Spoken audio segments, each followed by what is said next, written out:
28వ తారీఖున విజయవాడలో కాపు చైతన్య రథం పేరుతో ఒక సమావేశం జరిగింది.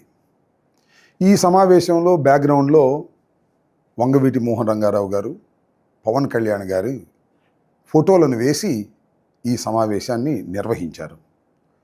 చాలామంది కాపు కులస్తులు తమ అభిప్రాయాలను చాలా నిర్మోహమాటంగా చెప్పారు. మేము ఈ నెల 12వ తారీఖున వెంకటాయపాలెంలో వైఎస్ఆర్సీపీకి సంబంధించినటువంటి కాపుల సమావేశాన్ని కూడా నిర్వహించాం. దానికి ఇది పోటీ అని చాలామంది అన్నారు, కానీ నేను ఆ మొత్తం జరిగినటువంటి వీడియో మొత్తాన్ని నేను చూసా. ఎక్కడ కూడా దానికి ఇది పోటీలాగా కనిపించలేదు సరిగదా. చాలామంది చాలా నిర్ముఖమాటంగా కాపులు తమ అభిప్రాయాలను వ్యక్తం చేశారు.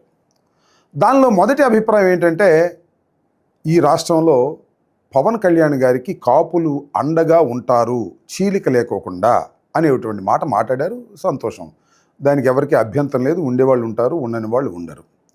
రెండో అంశం ఏమిటంటే, కూటమిలో పవన్ కళ్యాణ్ గారు 2029 లోపే ఆయన్ని ముఖ్యమంత్రిగా చెయ్యాలి అనేటువంటి ఒక డిమాండ్ని కాపులు చెప్పారు.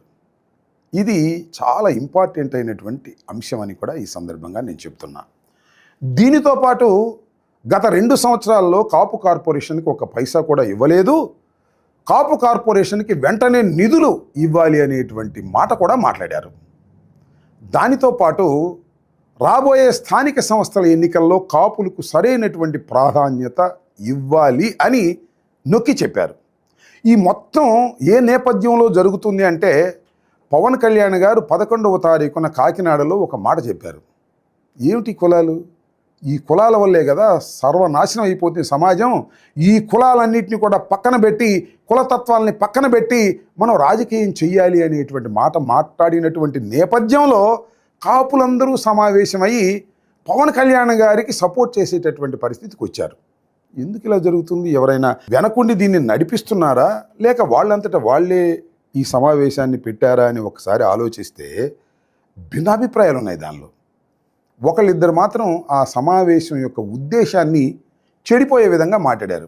అదేమిటంటే, విజయవాడలో ఒక చిన్న సంఘటన జరిగింది, అదే సాయికృష్ణ హత్య ఒక చిన్న సంఘటన, దానికి వైసీపీ ప్రాముఖ్యత ఇస్తుంది అనేటువంటి మాట మాట్లాడారు. ఇది చాలా అన్యాయమైనటువంటి మాట అని ఈ సందర్భంగా నేను చెప్తున్నాను. చనిపోయినవాడు కాపు బూడిదైపోయాడు. అతనికి సింపతి చెప్పకోకుండా మాట్లాడినటువంటి మాట నాకు కొంత బాధ కలిగించింది. దానితో పాటు వైసీపీ, ముఖ్యంగా జగన్మోహన్ రెడ్డి గారు కాపుల్ని సంఘ విద్రోహ శక్తుల్లాగా చూపిస్తున్నారు అనేటువంటి మాట కూడా ఒక వ్యక్తి మాట్లాడాడు. నిజంగా ఈ రాష్ట్రంలో కాపుల్ని సంఘ విద్రోహ శక్తులుగా చూపించడానికి ప్రయత్నం చేస్తున్నది ఈ కూటమి ప్రభుత్వం, చంద్రబాబు నాయుడు గారు. దీన్ని విస్మరించి మీరు మాట్లాడుతున్నారు. ఇది ధర్మం కాదనేది నేను చెప్పదలుచుకున్నాను. ఏది ఏమైనా కాపు చైతన్య రథాన్ని నేను హృదయపూర్వకంగా ఆహ్వానిస్తున్నాను. ఎందుకంటే దానిలో నిర్మోహమాటంగా మాట్లాడినటువంటి కాపు సోదరులని అభినందిస్తున్నాను. వాళ్ళెవ్వరో కాదు, అందరూ నాకు తెలిసిన వాళ్ళే. ఒక మాటలో చెప్పాలంటే, నా మీద దాడి జరిగినప్పుడు, నేను జైలుకి వెళ్ళినప్పుడు, నా ఇల్లు పగలగొట్టినప్పుడు నా దగ్గరికి వచ్చి పలకరించిన వాళ్ళు చాలామంది ఉన్నారు. నా దగ్గరికి రాలేకపోతే ఫోన్లో మాట్లాడి పలకరించిన వాళ్ళు ఉన్నారు. వాళ్ళందరూ నాకు సింపతి ఇచ్చినటువంటి వ్యక్తులే.